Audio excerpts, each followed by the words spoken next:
In a world that often seeks to disconnect us from our heritage, there is a profound and urgent need to return to our roots. This is not merely an act of looking backward, it is a powerful act of reclaiming our present and shaping our future. The ancient stories of Kemet, the land we now call Egypt, offer a deep well of wisdom from which we can all draw strength, identity, and purpose. These cosmic origin stories, born from the fertile banks of the Nile River, are more than simple myth. They are a philosophical inheritance and a spiritual map left for us by our brilliant African ancestors. Every great story has a beginning. For our Kemetic ancestors, the beginning of all things was a state of profound stillness and infinite potential. Before there was light, before there was land, before there was life, there was only the Nun. The Nun, a boundless, dark, primordial ocean of watery chaos. Not an empty void, but a space filled with every possibility, a cosmic womb holding latent energy. This teaches us that creation does not come from nothingness, but from undifferentiated wholeness. Even in darkness or formlessness, our potential for new beginnings remain, just like Nun, the primordial waters of chaos, ties to the life-giving Nile. The Nile's annual flood deposited fertile silt to the land after the water receded. The Nun contained the raw material for the cosmos, and from these dark, silent waters the first moment of creation arose. Not a violent explosion, but a gentle emergence. From the infinite Nun, the first solid ground appeared, the Benben, a primeval mound rising out of the water, the Benben, the first differentiation, the first solid reality. From this, we learn that we all need to seek our own Benben, a stable inner ground of awareness, a place of stillness to stand firm amid change. Upon the sacred mound of the Benben, the first act of conscious creation took place. From the endless potential of the Nun, a single being willed himself into existence. This being was Atum, the complete one. Atum was not created by an external force. He is the ultimate symbol of self-creation and self-actualization. As the first consciousness, Atum embodies the principle that thought precedes form, and that the universe itself began with an act of divine awareness. He was both the masculine and feminine principles combined, a complete and whole entity. From this unity, he began differentiation, bringing forth creation through emanation from his own being. He is often depicted as the setting sun, the completion of the daily cycle, reminding us that all life eventually returns to its source. Atum is both the beginning and the end, the parent of all gods, the ultimate destination of all souls. Like Atum, we possess a divine spark of consciousness, a will that can shape our reality. His story is a call to recognize our own completeness and to bring forth new ideas, new relationships, and a new world.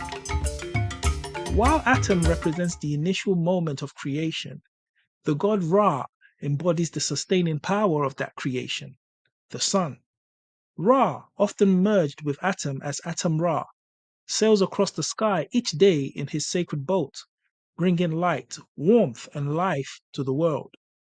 For the people of the Nile, the rising sun was a daily miracle, order triumphing over chaos, hope reborn. Ra's journey is the heartbeat of the cosmos, time, seasons, the very structure of society. As he travels, he nourishes the land and reveals the world in its true form. His daily path is a model for a well-lived life, purpose, power, beneficial influence. Each evening, he enters the Duat, facing forces of chaos, most notably the serpent Apep, and must be reborn at dawn. This nightly struggle represents order versus chaos.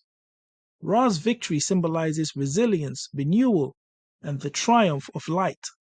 Like Ra, we navigate our own underworlds, doubt, fear, adversity, yet dawn assures us darkness is not final. For weeping may endure for a night, but joy comes in the morning. By embodying the spirit of Ra, we face challenges with courage and rise again renewed and victorious with each new day. From the creative impulse of Atum came the first divine pair, Shu and Tefnut. Shu is the god of the air, the expansive breadth, and the space in which all things can exist. Tefnut is the goddess of moisture, connection, and order, the wetness that binds life. Together they embody balance, space, and substance.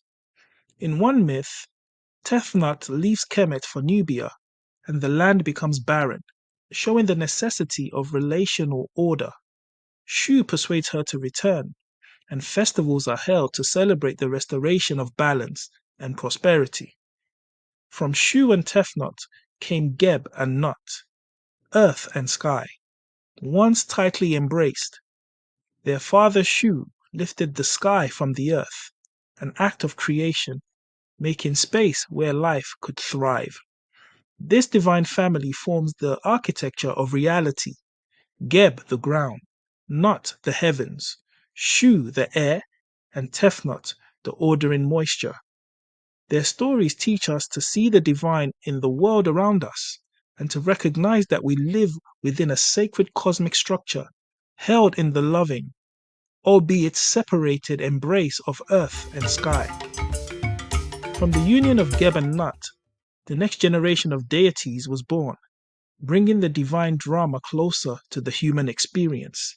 Osiris, the benevolent king, taught humanity the act of civilization, agriculture, and law, representing order, stability, and a just society. His golden age was cut short by Set, who symbolized chaos, discord, and the harsh desert, who murdered and dismembered Osiris, scattering him across Kemet. The response came from Isis, the embodiment of feminine power, wisdom, and unwavering love. Refusing death's finality, she searched for and reassembled Osiris's dismembered body through memory, devotion, sacred wisdom, and divine magic, aided by Nephthys, the Egyptian goddess of the night and protectress of the dead. She revived him not to mortal life, but as the just eternal ruler of the Duat, Duat being the ancient Egyptian realm of the dead, or underworld where souls go after they die to be judged and to begin their journey to the afterlife. In this act, Isis conceived Horus, ensuring rightful lineage and the triumph of order over chaos. Horus challenged Seth for the throne. Their long conflict represents justice versus injustice, legitimacy versus usurpation. Ultimately, Horus triumphs, avenges his father, restores Maat, that is, truth and justice, and becomes the rightful king. This epic of love, loss, betrayal, devotion, and victory provides a divine model, the necessity of struggle, and the promise of renewal and rebirth. Through Isis, we learn that love is a creative and redemptive force capable of overcoming even death itself. Woven through all the Kemetic creation stories is a single unifying concept, the principle of Maat. Maat encompasses truth, justice, balance, harmony, order, righteousness, the universe's fundamental order. When the world follows Maat, there is health, prosperity, stability. When ignored, there is Isfet, chaos, falsehood, and decay. Living in Maat was a practical guide for daily life. Speak truth, act fairly, care for the vulnerable, steward the environment. It applied to everyone, from pharaoh to farmer, sustaining cosmic and social harmony. After death, a soul faces Osiris and divine judges. The heart is weighed against the feather of Maat. A heart heavy with sin, falsehood, and injustice is condemned. One as light as the feather, truth and righteousness, receives eternal life. Keep your heart light, free from deceit, greed, cruelty, through integrity and responsibility. Our actions have cosmic consequences. By embodying Maat in thoughts, words, and deeds, we align with creation, help our communities, and honor ancestral wisdom. Kemetic wisdom is a living heritage, a spiritual technology to reactivate.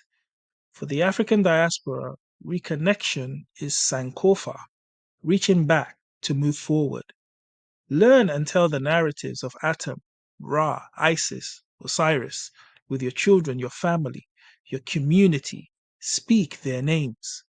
Begin your day facing east. Give thanks for the sun's return. Acknowledge Ra's victory and the gift of a new day. Pour libation. Speak the names of your ancestors. Honor the Nun, the primal waters of life. Live Ma'at, truth, integrity, justice, compassion, one choice at a time. Create a sacred space, your Benben, to center and draw strength. By engaging these practices, we do more than just learn history, we embody it. We weave Kemetic threads back into modern life, reclaiming our power, our purpose, and our sacred identity. These narratives are a living guide, a map for modern life with grace, wisdom, and a deep sense of self. They teach us that our origins are divine, our consciousness creative, our purpose truth and balance. This is not about recreating the past, but using its principles to build a liberated, meaningful future. The invitation is to act. Do not let this remain mere information. Let it become practice, a way of life. Begin today. Choose one story to tell, one aspect of Ma'at to follow and focus on. Reconnection is a marathon, consistent, loving acts of remembrance and application. Share with others, especially the youth. Form study groups. And as we practice, our wisdom deepens and community bonds strengthen. You will feel your ancestors as a living force within you, guiding your steps, strengthening your resolve. Stand facing the morning light. Take a deep breath. I breathe in the air of Shu. I stand on the earth of Geb. Before me is the light of Ra. Within me is the water of Nun. The spirit of Ma'at guides my thoughts, my words, and my deeds. May I live in truth. May I act with justice. May I love with devotion like Isis. May my heart be light. May my ancestors be pleased. Ashe, so it is.